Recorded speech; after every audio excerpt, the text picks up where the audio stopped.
Hello, and welcome to the Close the Loop podcast. I'm your host, Kevin Deeney, and today we're going to talk about how to get the most value out of your CRM.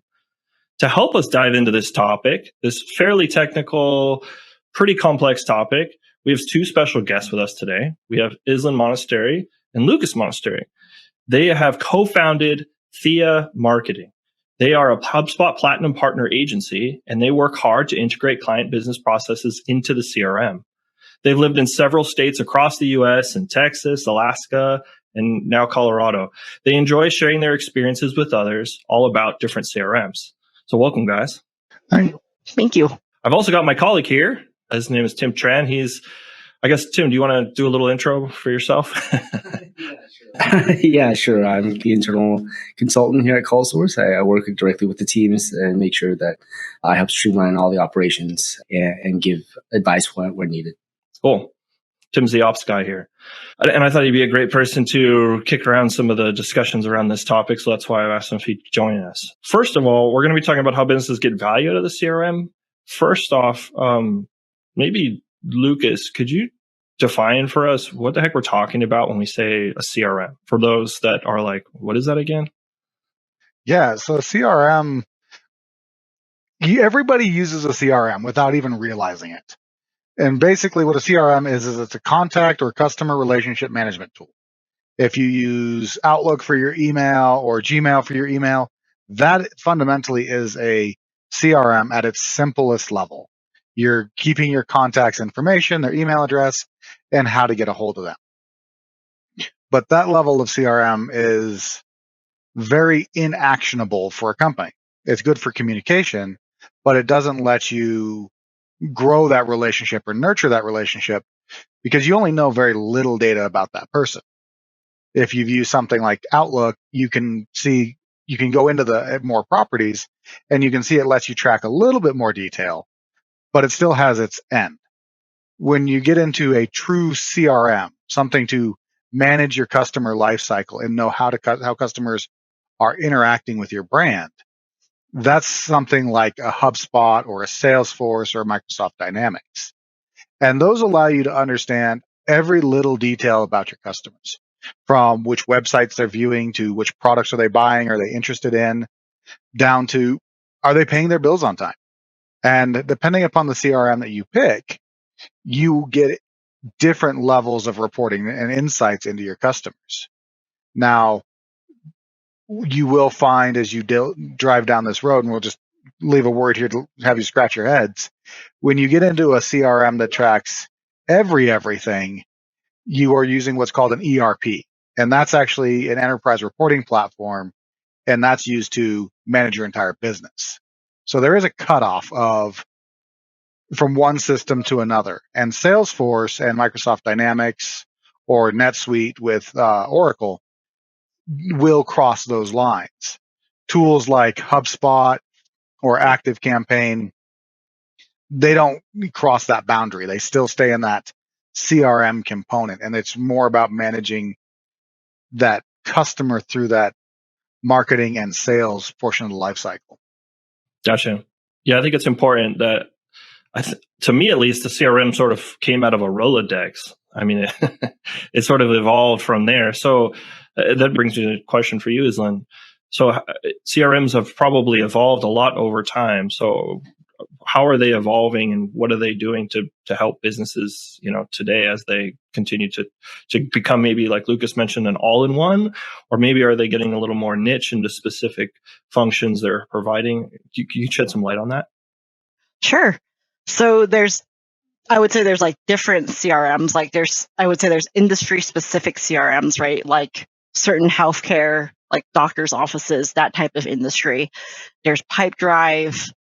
If you're running like a sales heavy organization and you have under a certain number of reps, that can help too.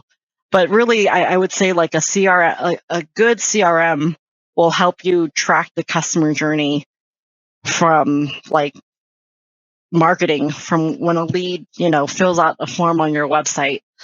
There's a process called lead scoring, which you can implement. And at some point when a lead has viewed enough content, or they have seen enough websites, or they've had enough calls into your system, then, or they've, had enough email opens, then they become a sales qualified lead. So they move from a lead to a marketing qualified lead to, after enough activity interacting with your brand, they become a sales qualified lead.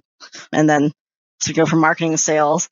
And then depending on your products, right, you can also have a service in there as well. And so you're tracking, support tickets and onboarding process with your CRM as well. Yeah. So wow. So CRMs today are delivering a lot more value than like a typical Rolodex. So we have run into CRMs quite a bit with our company, and some of them are much more industry specific than others. Like you mentioned, the healthcare ones. We run into a lot of home service industry CRMs, and CRMs built for some. Some of them are like, look, we do the basics. You can bolt on a lot of features, a lot of cool things. So Tim, in your experience in our ops side, where it's either internal or working with clients, have you run into a lot of CRMs out there? And what does that sort of seem like? Is it just like an ocean of CRMs? What is it like out there? Yeah, everyone has like their go-to CRM. They have to have it integrated or it doesn't work, or we won't work with you guys.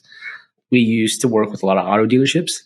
So a lot of it was like, hey, this CRM needs to work in our dealership. This is what we know. This is what it feeds into. So I understand there's a lot of CRMs, and a lot of people are glued, or business are glued and tied into those CRMs. It's like they're a partner in their business. So that brings me a great question up for you, Lucas. So there's requirements for a CRM, right? I guess a CRM might just be like, look, we'll sell it to anybody. But I think the way that we've adopted CRMs, the way that I've seen other companies do it, is like there's kind of requirements. You don't just want to just like buy any little thing that's out there. You want to make sure if you're going to buy something, you're going to be able to have either the people to manage it, you're going to take use of it. So there's some requirements out there. So what would you say like some requirements might be for businesses who are considering a CRM? Honestly, the requirement list is infinite. It doesn't have a bottom. And the reason why I say that is you have your Outlook inbox, which is the most simple CRM on the planet, to the CRMs that get to the borderline of an ERP and tracking everything. The biggest requirement for a CRM, though, across the board, is will you use it? I cannot tell you the number of clients who have purchased Zoho, Pipedrive, SalesLoft, Copper, and like 4 or 5 other CRM platforms. And they're using each one for a tiny little bit of function. And like you brought up a minute ago, you can bolt on a ton of stuff. But does it really work? HubSpot's got a great phrase called Frankenspot. And it's this concept of, yes, we have this central data repository, but we're going to add all these other resources around the edges of it to make it actually function how we want. But you've only settled for something that works well enough.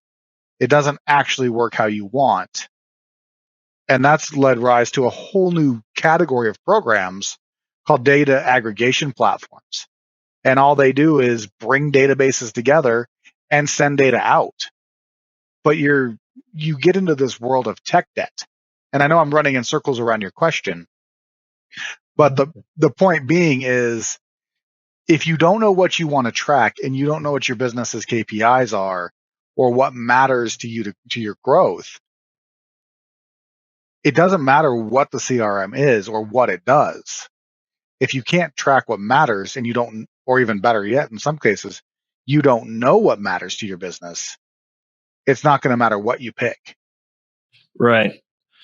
And I can see what you mean by it being an endless well there, because what the business really needs varies business to business sometimes. And they may need more resources or different processes to make use of a CRM than another business might, right? Like the purposes behind it, though, the core functionality of it is organizing for a business so that when things are more organized, you can better take action on them. And then when you do decide to take action, which is the thing you mentioned earlier, Lucas, was a really good CRM these days, bordering on an ERP, is going to help you take action on the things that you've organized. So Islin, you mentioned some of the ways, like some of the things, the tools, the features that are in the CRMs or in the ERPs today that are helping people. But what are some, I guess, general things, right? Because there's so many CRMs. What are some general things that are helping businesses take action by using a CRM, right? So like what tools or what features are companies using today that come from the CRM that help them take action on the information they have? So I would say at the beginning, you need to understand what your business KPIs are. So for example, you have revenue. Okay, what drives that revenue? Okay, so you say you need to have 10 leads a month in the top of the funnel to drive to 2 closed deals at the end of the month, so that you know about how long your sales cycle is, what's your revenue machine look like. From a sales side, you'd want to have deal tracking, right? You'd want to be able to understand what your deal pipeline looks like. For a lot of bigger companies, you'd want to be able to forecast probability to close on your deals. Once something is closed won, you also have a process to take that to customer success. So it's not like your sales process is done once you kick it over the fence. Like there's an entire business process in the background that's working, and then understanding that business process is key. So that's why I was saying you need to have, if you can get, say, part of the inbound methodology, if you're not doing any outbound like hunting at all, so you need to have 10 leads coming from your website every month. And so that's marketing's like KPI towards driving revenue. And so those marketing source leads need to come down to sales, and sales works their process. And then so marketing needs to work their process, whether that's like social media, content, email, whatever those webinars, podcasts, whatever those channels may be, to drive that traffic to create the leads. That's part of what we do, is like the customer journey mapping, right? How does someone on the street who doesn't know you turn into a customer, turn into an evangelist for your brand? Oh, that's really cool. So there's a lot of features bringing value to a business, I guess, if it fits their business model and if they take use on it. So that kind of leads me immediately to think like, okay, well, who should be responsible in the business for making sure that the CRM is going to get used? Have you experienced? So Lucas, who is usually in charge of that? Is it the owner, the CEO, or is it like a dedicated person that works best for that? It depends upon the size of the organization. So larger organizations that can have a team that's their job is to pay attention to what's going on inside the CRM. Those are the people that ideally are managing it. If you have a data manager or a CRM admin or somebody, and typically people in like Salesforce environments, they will have a Salesforce admin. They're going to be responsible for the day-to-day functioning of the system, making sure it's working and healthy. But then the individual managers or team leaders for departments for marketing or sales are going to be responsible for making sure people are actually utilizing that system. Because if you don't force people to do it, they're not going to do it. If you don't tell someone they have to do it or their job's important measured on that, they're going to take the path of least resistance. And it takes a little bit of time to get people on board into that mindset that this is the best way to do that. Well, I guess, at some larger companies, right, there is a revenue operations function, right? And they kind of corral the troops across like sales and marketing operations. And there's like a new emerging field called customer success operations. And RevOps basically makes sure that everything is being reported, system is being used, any big fires or small fires are being put out in the systems that are being used. That's really cool. We have a CRM admin here. If he was here, he'd probably be representing here on the call. But I also look at a CRM not like obviously as we've been talking about, not as the final destination. To me, a lot of businesses are going to go, man, if we knew this, we could probably make more money. Well, man, we'd like to sell, but then after we sell, we'd like to help with customer support or something. They think of how they want their business to run and behave. And to me, my mind immediately goes, okay, well, with a CRM, you could do that easier with the capabilities that are tools that mimic or that are similar to a CRM.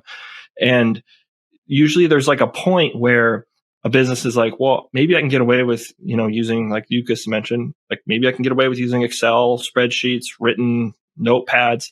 So I'll go back to you, Lucas. Where is the point where a business has to go from notepads, Excel sheets, Outlooks, Gmails to, okay, I'm going to get on board and get a full-fledged CRM? Is there like a point? Because we've run into businesses, I've been shocked how big they were to find out they had never had a CRM. So I think that there might be some line they cross where they're like, okay, I think it's time. It's when you want to start understanding what's driving growth. I mean, that's the biggest metric right there.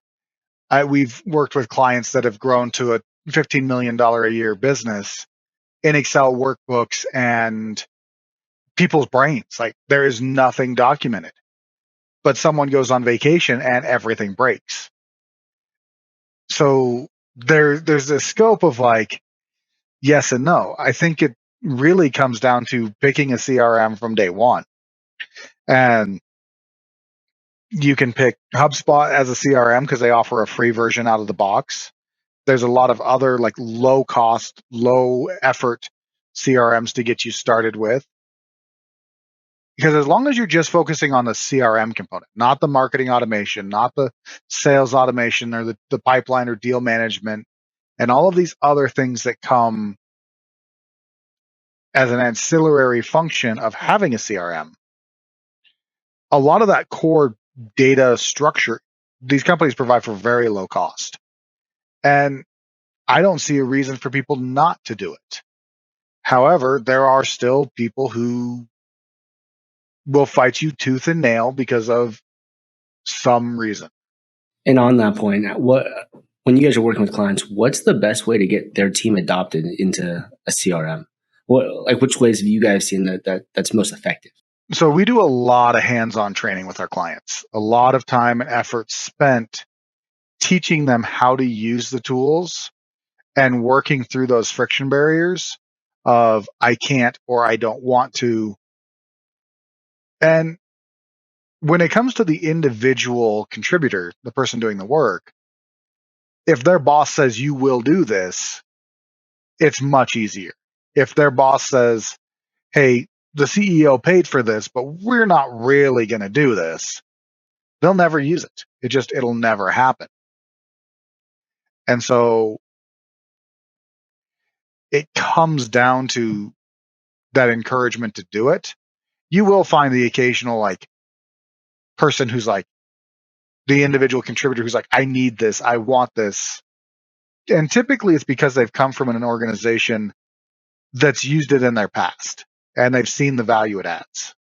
Another aspect of a CRM to me is also the internal side, like helping with collaboration, for instance. So Islin, do you think you could comment on how a CRM might help a company increase collaboration within itself, like within internal departments, sales with marketing, support with sales, just anyone be able to collaborate easier with each other because they have a CRM? The great thing is that, like, for example, HubSpot does email tracking and a bunch of other CRMs do that too. And that way, that email is not living just in Outlook. And if you go down for a week or something, then that email is like unresponded to, or like I would say SOL.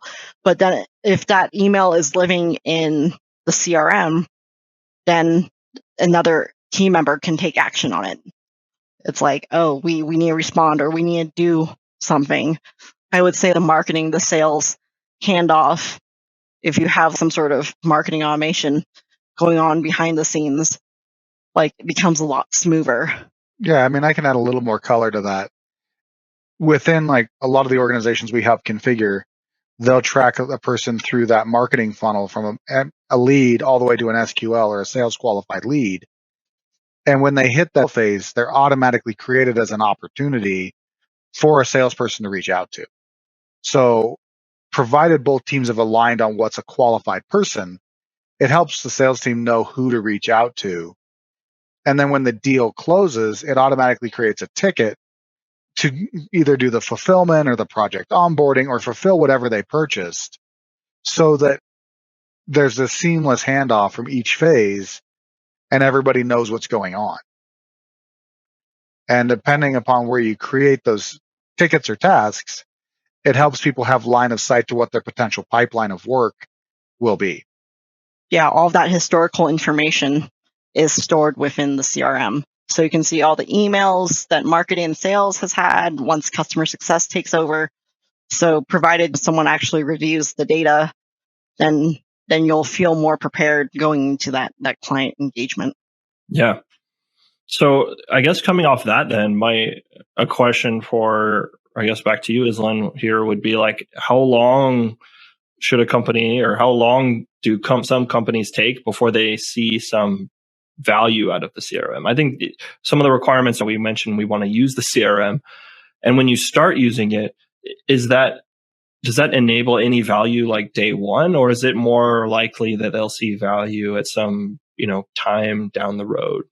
So I think HubSpot and a few other customer success communities have said there's something like a day zero, where that's the first day you start seeing value from the product. And that could be 3 to 6 months down the line. If you're onboarded within a month or two, then you can start seeing value right away from the tool during the onboarding meetings. But the real value comes from actually using the tool, right? And then taking actionable insights from the reports and dashboards from it. Yeah. That's why. So maybe instead of commenting on it, I may ask you about it. So Lucas, let's say a company's like, we're going to get a CRM. What things could they do beforehand or ahead of time?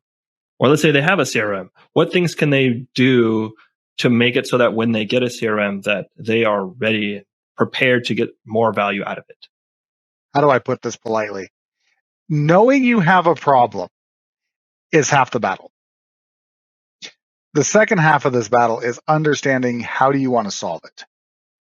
So the number of people that buy a CRM that aren't ready for a CRM, and that kind of contradicts what I said a minute ago around everybody needs one.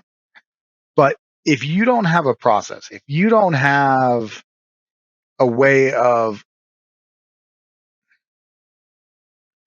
if it lives in your brain, the hardest thing for you to do is get it out of your brain and into a process or a system. And so the first step is figuring out how are you going to put this into a process or a system? How are you going to make this something that you can action on? Because otherwise, you'll be paying for a CRM and you're not going to have any idea how you want to structure it. And you've got to have that plan. I mean, we spend a lot of time with clients who buy a CRM. We start their onboarding and it's like, we want to build out your sales pipeline. What does that look like? How do you manage your sales process? I call people and I sell to them.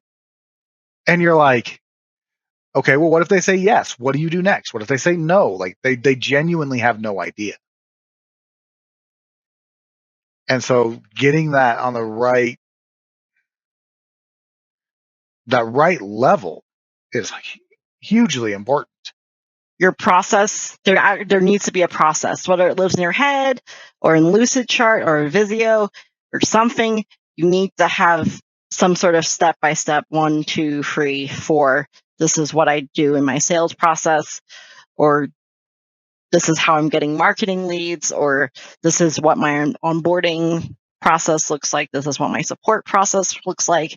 We've helped companies build out these process diagrams for their companies, right? But that way it's documented and all the troops kind of know which direction to head in when it's no longer living in someone's brain. Okay, so it brings me 2 questions into my head after what you've just said. So I'll throw it right back to you, Lucas. A small company who may not have, let's say, the most complex processes, but they do have maybe, something. So is a CRM for them? Yeah, I mean, put it this way. When we started 5 years ago, the first piece of software we bought was ActiveCampaign, and that was our CRM that we were going to use to manage contacts. We bought that before we bought Microsoft for documents or Google for email or anything. The very first thing was, how are we going to track these people that we want to work with? And so having that day one, we didn't know exactly what we were going to put in it and how we were going to structure it, but we bought something and we got started. And when we left ActiveCampaign and went to HubSpot, we nuked the entire database. It was in such a bad shape that it really wasn't a structure that was maintainable. But because we had tried and been working in that system, that environment, the move to HubSpot was very easy. We knew what we were doing wrong. We knew what we wanted to do differently the next time.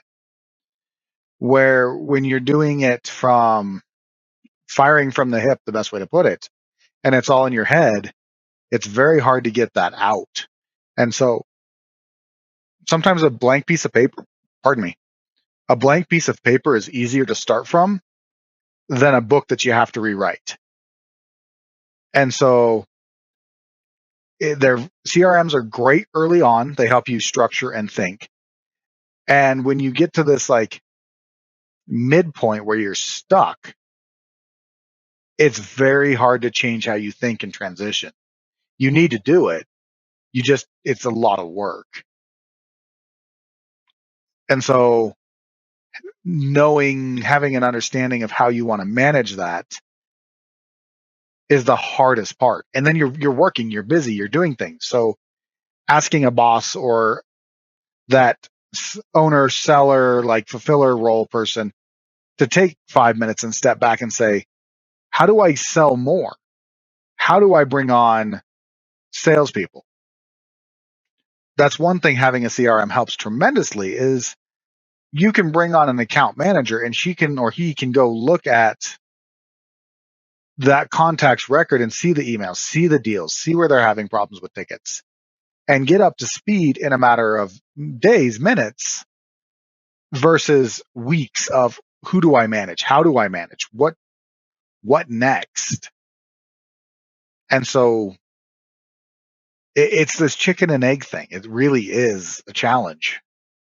That's a great answer there, detailing all that out. The hard thing about it is like we're talking about a tool, right? And with a tool like a hammer, it has the standard purpose of driving nails, but it can be used in a lot of different ways for a lot of different things. So when we're talking like how does a hammer do what it's supposed to do for people? It's like, well, it does its basic functional capability, but it's also like about the person who's swinging it. It's also about like what they're going to do, what they need it to do. Maybe there's different hammers for different types of purposes, different things that they have. So the answer is tough to be more specific on, right? But it's also like we could, but we'd be here for a very long time. Yeah. And I mean, I guess the best way to put it with a CRM is using your hammer analogy. Every tool is a hammer, but not every hammer is a tool.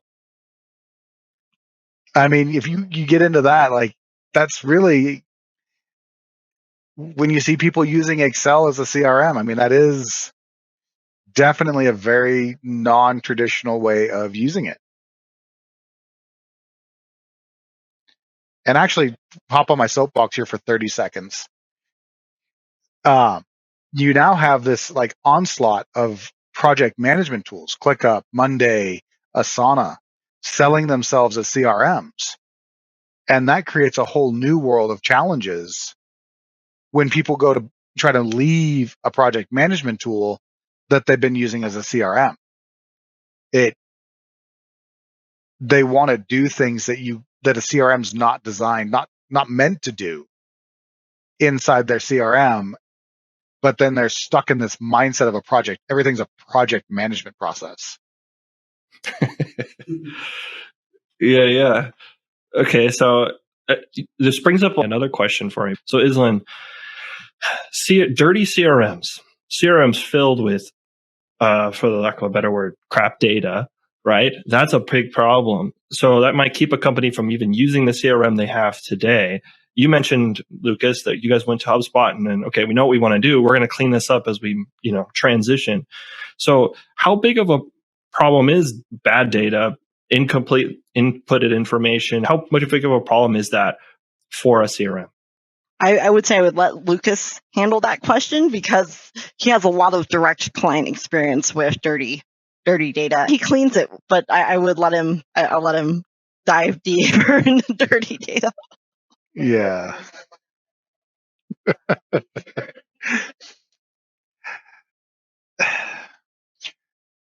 Garbage data is garbage. Always will be. It's more of a behavior. You don't know what to track until you start trying to track things and you start trying to analyze what works and what doesn't. And so just jumping in and starting something is better than doing nothing. I mean, to everybody listening right now, would you rather your employees sit there and twiddle their thumbs and say, I don't know where to start, or them to start and make a whole bunch of mistakes, but at the end of it, know what to do? That's a good question. So Tim, in the world of trying to figure out, let's say, a CRM. So if you were to try to go figure a CRM out right now, go pick one and go navigate them. What are some of your biggest fears about picking one? That's a good question. My biggest fear of picking the wrong one would be, like back to everyone's point, like I need to know what I'm tracking. I need to know what my people are doing. I guess I would want a CRM that's versatile, that doesn't just track sales, but tracks sales and operations, because that's the world that we live in right now, right? So I would like to know what my salespeople are doing. I guess marketing too, Kevin. Make sure that marketing is doing their job to get people in the door. Salespeople are closing deals, and if they're not closing deals, why are they failing? And when it goes to operations, how are they handling the clients? What are they walking them through? And then even at the end of the life cycle of a customer, like why are they canceling? Why did they leave us? I think all that data is important and impactful for a business, right? So like, how do we keep them longer? Where are our pitfalls? And then break it down by each department to streamline the operation. And Lucas brought it up, and I'm very curious what the difference between an ERP and a CRM is, right? So this is a question for Lucas. Can a CRM turn into an ERP, or do you have to look for an ERP? And when is that jumping point? If that is not the world's most loaded question. Well, don't fail. It's not hard.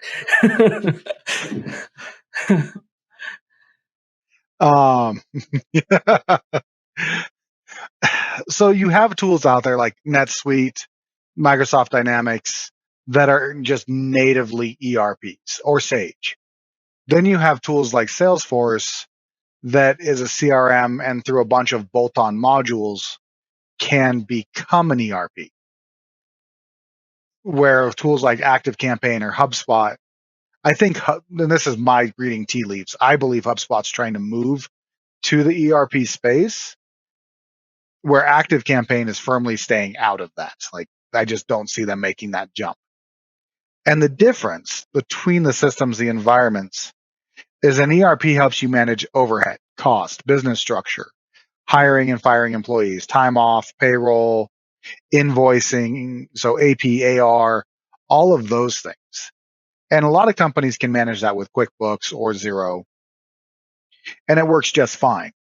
Like in our case, we were on an ERP to manage our billing because we have lots of contracts with federal entities or state entities, and each one of them has their own negotiated rates. And so with that ERP, I'm able to build a rate table for each client. And so anybody that needs to build a quote has that client's negotiated rates inside the database. Where something like HubSpot, it's a fixed cost. I would have to build thousands of line items to manage people building that CPQ quote inside HubSpot. It doesn't have a client level way of managing that. Neither does Salesforce in a very solid way. It does do it, but it gets convoluted as well. And really that threshold for like deciding, do I need a CRM or an ERP, comes down to how complicated is your accounting and your billing, and how much are your prices dictated by overhead? I mean, if I were to ask anybody on this podcast, how do you calculate your overhead? Are you taking an employee's salary and multiplying it by the industry rule of thumb of 3 to 4 times to figure out your billable rate? Or are you actually saying, hey, this employee needs X software licenses? I have this number off the top of my head because we just redid it for our 22 forecasting. A individual contributor inside our company has over $40,000 a year in licensing costs between computers, power, internet, insurance, all those things that it takes to support them. So even if I hire John at $20 an hour, so he's a $40,000 an hour employee, he actually cost my business another $40,000. So if I triple his rate, a third goes to him, a third goes to overhead, and that leaves a third for margin and like the unexpecteds. That's pretty lean to run your business. But if you hire Mike or Susie at $200,000 a year, now you've got a lot of padding. So it's how do you manage? Got it. As far as you guys both have a lot of experience with CRM applications with businesses. So do you have any stories, anything you'd want to share? We start with you, Islin, how a client got value out of some way they used the CRM. Sure. We have case studies. We onboarded like a sales training franchise, which you probably have heard of, onto HubSpot, and they saw like a 60 to 70% increase in their business over a year, right? Or they saw a 44% increase in the number of activities they were doing because they were finally tracking the number of calls, the number of emails, the number of tasks they were doing within the CRM. You can see those productivity increases really, really quickly. On the marketing side, right, just applying a little bit to the flywheel, right, just sending out a couple email campaigns and running ads. We helped a engineering school completely fill their enrollment just by doing some marketing motion, running an email campaign and I think a Facebook and Instagram campaign there. We've also helped organizations with, I would say, really onerous sales processes. We basically mapped out their entire sales process and put it into the CRM and had automation in the background that was updating contact properties and other end deal properties to move them along a deal pipeline. Very cool. It's awesome. We work with clients of ourselves that when we put their calls into the CRM or we show them the information behind their calls, it's like, oh, wow.